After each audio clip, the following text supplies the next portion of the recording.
The uneducated are the family's shame. That day, in front of all our relatives, Daniel, drunk on beer, mocked me. His inappropriate remarks silenced the room.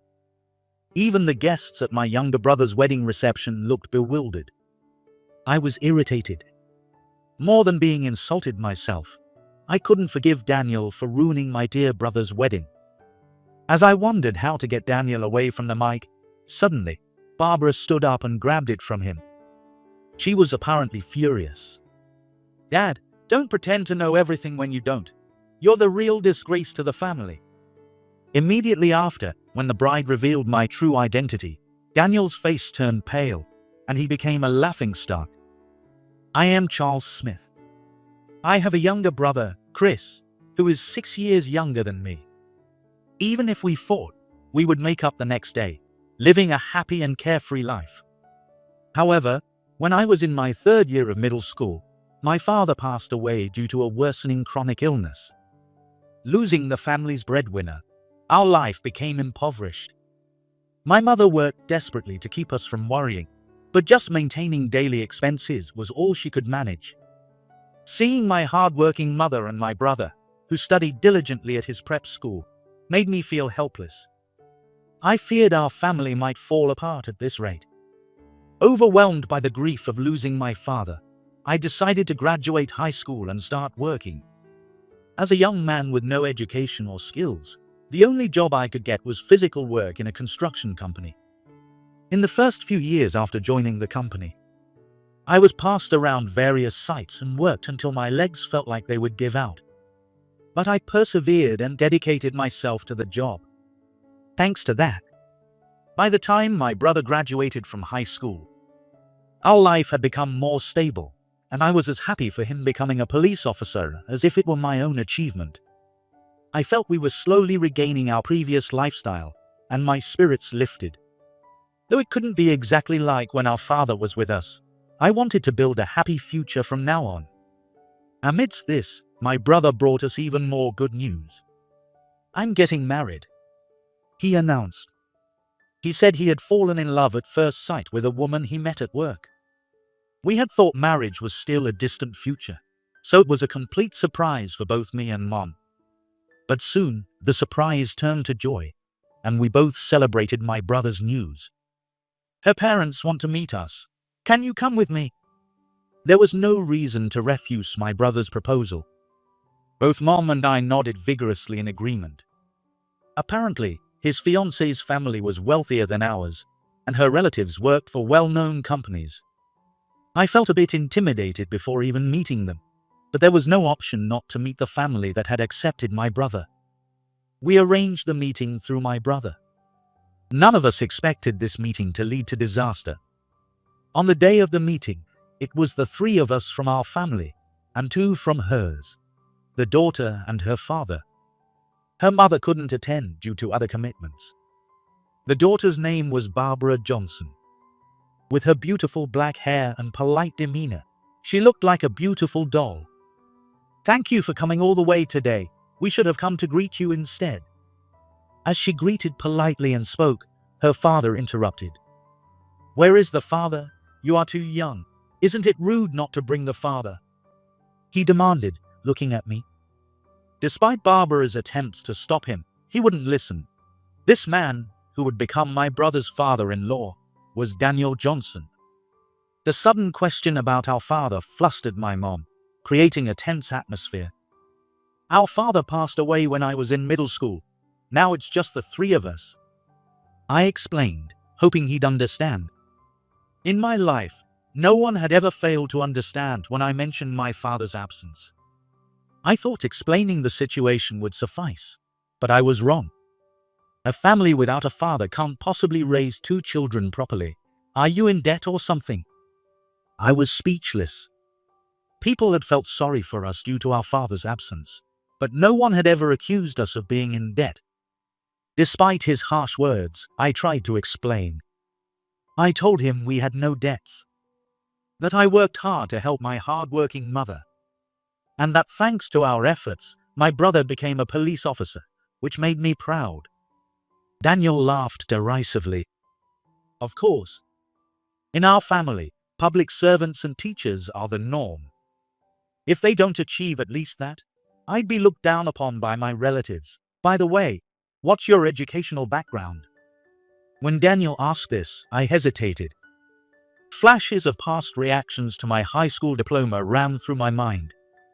People who pitied me, those who looked at me with condescension, and those who averted their gaze in disdain. As someone who lost their father early and only had a high school diploma, I was often looked down upon by society. But I couldn't avoid answering, so I replied, trembling. I graduated from high school.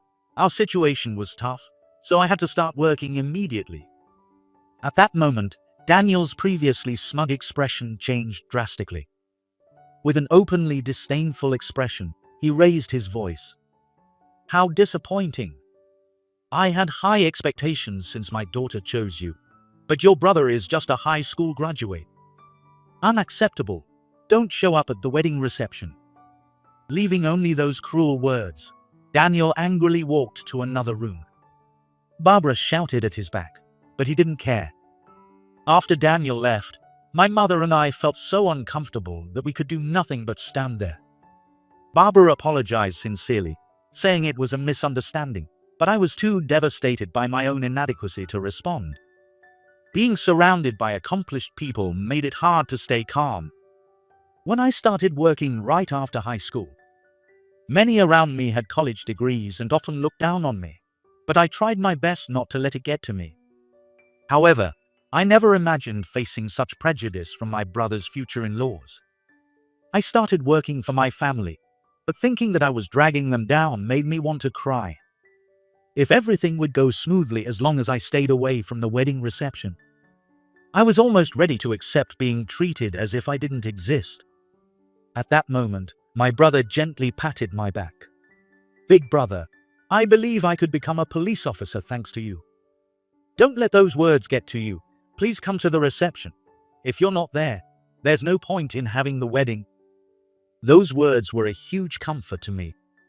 Having worked hard for my family, I couldn't have asked for more comforting words. The world's view of those without a high education or impressive job history is harsh. However, my brother's words dispelled all my worries. Encouraged by him, I decided to attend the reception with Mom. After that, we discussed the upcoming plans without Daniel. Unlike Daniel, Barbara didn't seem to have any prejudices about education and treated us kindly. I'm sorry my father said such rude things. He's always been like that. I'll give him a stern talking to later, so please don't let it bother you. She explained that Daniel was proud and stuck in his old thought. He believed that a person's success should be reflected in their education and career, a belief he instilled in Barbara from a young age. But as she gained more life experience, she realized that this thinking was flawed. I learned it quickly at the police station. There were people with impressive backgrounds and high education, but none of them helped me. Only Chris did. He always supported and helped me when I was in trouble. Helping others isn't bound by time or status. Barbara's words resonated deeply with me, and I nodded thoughtfully. I felt a sense of pride in the connection between my dedication to helping my family and my brother's commitment to his colleagues. About a month later, Chris and Barbara's wedding reception took place. While thanking friends and relatives at the reception entrance, I noticed Daniel arriving with some relatives in tow. As soon as he saw my face, he sighed with annoyance. Do you want to be part of a distinguished family that badly? The desperation of those at the bottom is pitiful. Just sit quietly and don't get in the way. Faced with Daniel's rude remarks, I could only apologize. Since we're going to be family, I can't let such things upset me. I decided not to react to his insults. Ignoring everyone's feelings, the reception began, and Daniel started his speech, initially praising my brother. My daughter has chosen to marry a fine man. Chris became a police officer and continues to serve, protecting our nation's safety. He is truly a treasure of this country. I am proud to entrust my daughter to him. But his words quickly took a turn for the worse. Perhaps drunk on beer, his tone became harsh and his face flushed red, showing no sincerity. He shifted from praising my brother to criticizing me, and the expressions around us began to change. It's utterly incomprehensible. But his brother, despite only having a high school diploma, tries to earn money under the pretext of living expenses. I find such short-sighted actions to be extremely dangerous. He repeated what he had said during our meeting. Without acknowledging my father's death, Daniel spoke about my past with no regard for my circumstances. I clenched my fists the entire time, but Daniel continued, unaffected. The uneducated are the family's shame. That day, in front of all our relatives, Daniel, drunk on beer, mocked me. His inappropriate remarks silenced the room. Even the guests at my brother's wedding reception looked bewildered. I was irritated. More than being insulted myself, I couldn't forgive Daniel for ruining my dear brother's wedding. As I wondered how to get Daniel away from the mic, suddenly, Barbara stood up and grabbed it from him. She was apparently furious. "Dad, don't pretend to know everything when you don't.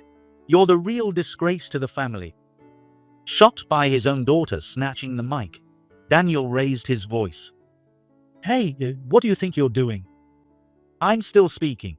I volunteered to give this speech for you, and this is how you treat your own parent." The two of them argued in front of everyone. Barbara, unfazed by the tense atmosphere, spoke clearly. "Apologize. You have no right to look down on him. He's the president of a construction company that works directly with major contractors." As soon as Barbara said that, everyone's eyes turned to me. Not used to being in such a spotlight, I felt like shrinking away. As a high school graduate starting out, my job options were limited, so I took on construction work. The industry had many intimidating and condescending people. But there were also those who treated me kindly and taught me what I didn't know. While working hard, I began handling important tasks for the company, and before I knew it, I had started my own business. In an industry with few young people, having a young president like me naturally attracted other young workers, and the company grew. Even though it seemed almost too good to be true, work kept coming in.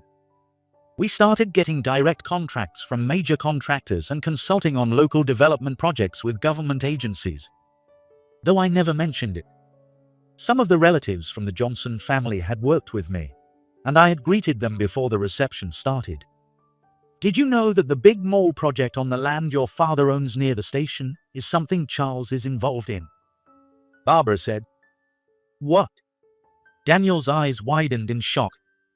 I had seen the landowner's name in the documents, but I never imagined it was my future father-in-law. Daniel was clearly embarrassed, and murmurs of disbelief spread among the guests. Before doubting someone's education, you should at least know who you're dealing with. Can't believe he's insulting the groom's relatives at his own daughter's reception. The atmosphere was so nice until now. This is just terrible. I could hear people around us quietly grumbling their complaints. All the animosity was directed at Daniel for ruining the reception. Well, you see, there was a little misunderstanding. Daniel, now fully embarrassed and flustered in front of everyone, meekly returned to his seat. The host, sensing the awkward situation, suggested a break, and the reception was paused. In the waiting room, the family gathered, and Barbara was furious at Daniel. "Why did you say such things? This is my reception. What good does it do to mock our soon-to-be family? I owe you for raising me, but this is different. Honestly, you're the worst." Barbara, looking beautiful in her wedding dress, was raging, and no one could stop her. Daniel, her father, looked remorseful and hung his head, drained. His face, once flushed from drinking, was now pale. As Barbara's anger showed no signs of abating, her mother stepped in to calm her down. Even Barbara's mother was critical of Daniel. "I'm disappointed in you. Not only could you not control yourself, but you also insulted someone we are going to be family with. To call someone uneducated a disgrace to the family, you should be ashamed of those words." Her mother was just as angry about the tarnishing of her daughter's wedding and revealed a startling fact to Daniel. You act like a landowner with your prestigious university, but you dropped out, and the land was inherited from your parents. It's laughable for someone like you to belittle a hard-working person. Daniel had lied about his background. His face turned from pale to purple. It was clear this wasn't a joke, and Daniel seemed the most shocked by the revelation. Barbara's mother glared at Daniel with contempt, exuding an intense atmosphere. I've endured until today, but you are a terrible person. You only care about yourself. You've never even worked properly, let alone helped anyone. Are you really someone everyone trusts and respects? She continued to recount their daily life and Daniel's past mistakes, and the conversation seemed endless. When the reception resumed, Daniel was nowhere to be seen. Apparently, Barbara and her mother had barred him from attending the rest of the event. After the reception, Barbara's mother asked Daniel for a divorce, and he was visibly panicked. Please, don't divorce me. I was wrong. I'll stop drinking beer and try to meet the family's expectations. Just please don't divorce me. However, his plea was not granted. Daniel not only got divorced, but also lost half of his assets in the settlement. Since the family's income had primarily come from his wife's job, Daniel's earnings were negligible. Though he kept the house, most of the land went to his wife, and he now had to earn his own living. Until the very end, Daniel pleaded with Barbara and her mother. But Barbara refused to listen, intending to cut ties with him completely. I never want to see you again, Dad. You ruined my wedding. From now on, I want you to live alone and reflect on what you've done. Barbara said, cutting ties with him. Now, he lives in solitude. I didn't feel any pity for Daniel, who lost more than half of what he had in a single day to me. He was just a truly foolish person. Education and career may be important, but true character can't be measured by those alone. This is a perspective I developed during my struggles and hardships, reminding myself not to be deceived by appearances. Whether Barbara's father will remain down or bounce back, I can only hope he learns to judge people better in the future. After that, my brother and Barbara moved into an apartment near our family home. They are enjoying their newlywed life and excitedly talking about having children. Mom is eagerly waiting for the day she can hold their child, and I warmly watched over this scene. There was a time when I thought I might be hindering my brother's marriage. But his words that day, saying he became a police officer thanks to me, still resonate deeply. I was able to marry without shame because of you, big brother. Thank you. You're my pride. Had I caused trouble for my family, I might not have been able to recover. Soon after, I met my girlfriend, and my work began to thrive. She is highly educated and an elite, much more so than I am, and had an international upbringing. Sometimes I worried if I could match her, but she always encouraged me, for which I was grateful. Ultimately, a person's value may lie in being supported by someone else. Believing in oneself sounds noble, but without someone else's opinion, that belief can easily crumble. However, relying solely on someone else's opinion could turn me into someone like Daniel. A world where you are recognized can be a place where no further growth is possible. Therefore, I decided to continue living humbly, never allowing myself to become arrogant